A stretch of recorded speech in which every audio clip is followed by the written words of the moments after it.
Bubbles, whether in higher education or in housing, occur when the government intervenes in a free market and forces people to behave in ways they wouldn't behave otherwise. We're dealing now with the student debt crisis, which is very similar to the housing crisis, both in how it started and how it's going to play out. The Federal Reserve is keeping interest rates at historically low levels, as it did with the housing market. The federal government is offering tax credits for people who take on student loan debt, just as they did with people who took on mortgage debt. In addition, the federal government is taking on student loan debt itself, which is removing the risk from banks and putting it on the backs of taxpayers. All of this is the same ingredients in the student loan market that the government used in the housing market, and we're going to see the same effect. We saw a run-up in housing prices caused by this government intervention. We've seen the same thing happen with tuition. Tuition rises, again, for the same reason that the government has inserted itself into the marketplace and is pushing the markets to do things they would not do of their own volition. The coming student loan crisis is going to be worse than the housing crisis. When you declare bankruptcy, you cannot absolve yourself of student loan debt. In addition, you have no asset. You can't go back and resell your education to pay off the student loan debt that you owe.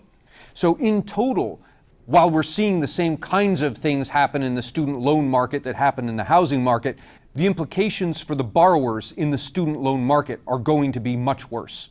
We talk about higher education as if it's this single entity, but it isn't. There are a whole bunch of different degrees that students can get, and the value of these degrees is very different. At the high end, someone with an undergraduate degree in engineering or economics or mathematics can expect to earn about $1 million over the course of his life, more than he would have had he not gotten a degree. On the other hand, someone with a social work major can expect to earn under $100,000, more than he would have otherwise. Either college education is a valuable investment or it isn't. If it is a valuable investment, there's no point in the government subsidizing it. On the other hand, if it's not a valuable investment, the government has no business subsidizing it, because when it does so, it simply wastes our resources.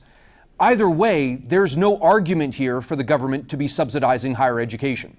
The fact is, the government doesn't know what degrees are going to be valuable and what degrees are not going to be valuable.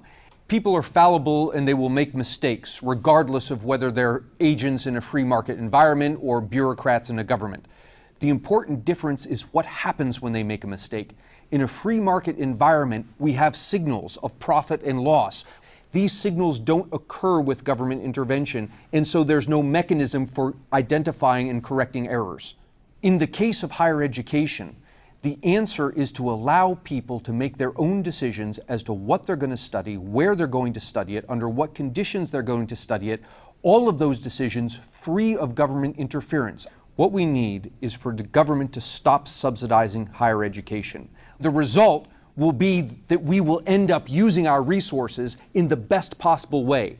And if we make a mistake and we do it wrong, we've got built-in incentives to correct and to do it better. None of that we have when the government intervenes.